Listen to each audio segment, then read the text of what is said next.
Only on ABC 13, my exclusive interview with convicted killer Jens Soering after a new Netflix docuseries on the case just came out this month. Soering was convicted in 1990 of the brutal murder of his then-girlfriend Elizabeth Haysom's parents at their home in Bedford County. Soering confessed multiple times, but he's proclaimed his innocence ever since, saying he thought he was saving Elizabeth from the electric chair and he'd be sent back to Germany.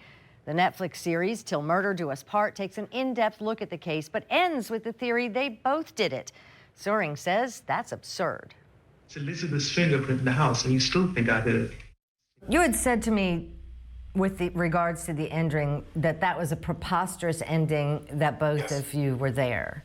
Yes, it's completely silly, and you know, I'm particularly shocked because I provided the Netflix team the information which I've not provided you.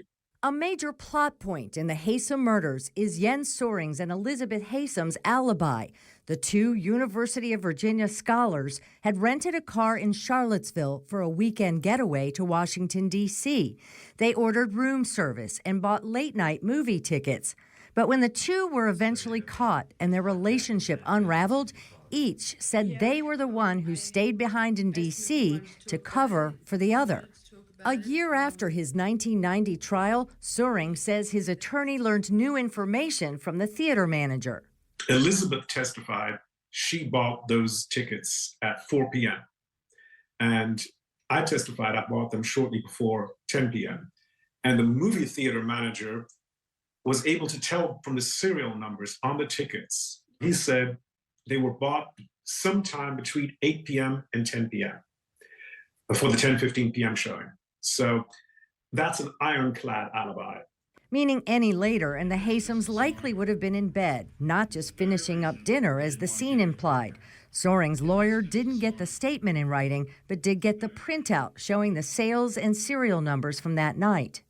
And of course, they also had the trial testimony of the hotel manager who said that the dinner menu only went into effect at 5:30.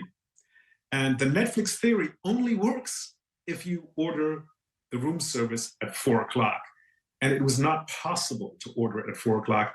The earliest you could order it was at 5:30. And I don't think it's totally preposterous that people could leave at 8 and go drive from D.C. to Lynchburg and get there at a time, 8, 9, 10, 11:30 maybe. If Elizabeth calls them and says, "Hey, Mom, I need to talk to you. I'm on my way. Would you mind waiting up?" How do we know they aren't night owls? You can bend and twist this.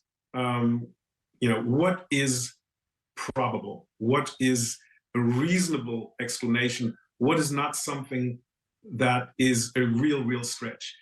As far as the notion that more than one person was there, a newly discovered photo from the crime scene seems to indicate two different shoe prints in the blood. One, with a swirly pattern, was shown at trial.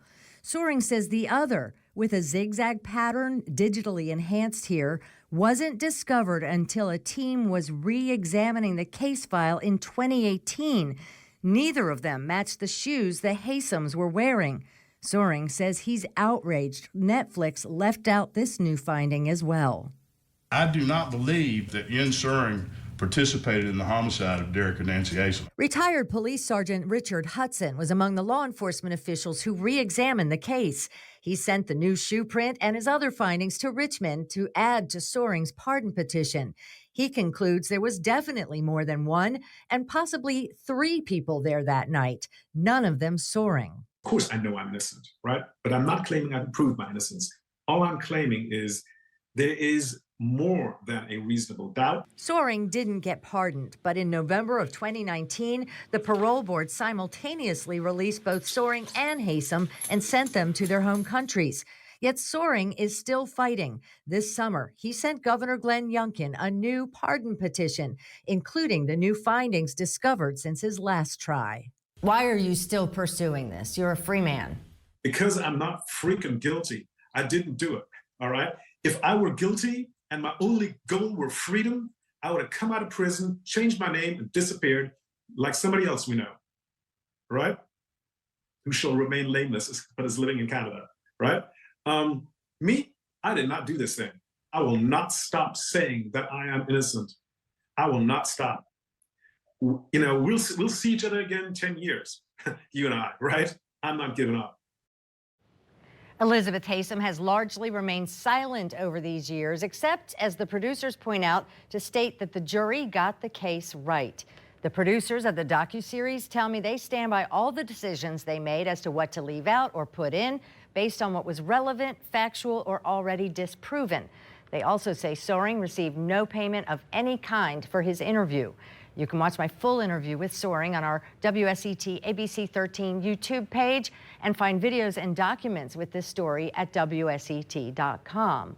After years of silence on the recent developments in Soering's case, I was finally able to get the lead detective, retired Sergeant Ricky Gardner, to comment. Gardner insists Soering stabbed the Haysoms to death by himself.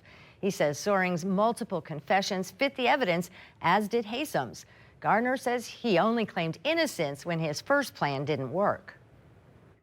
He was hoping that once he came back to Virginia in January of '90, that he was going to have the statements were going to be dismissed, and we wouldn't be able to. The judge wasn't going to allow the statements to come into evidence.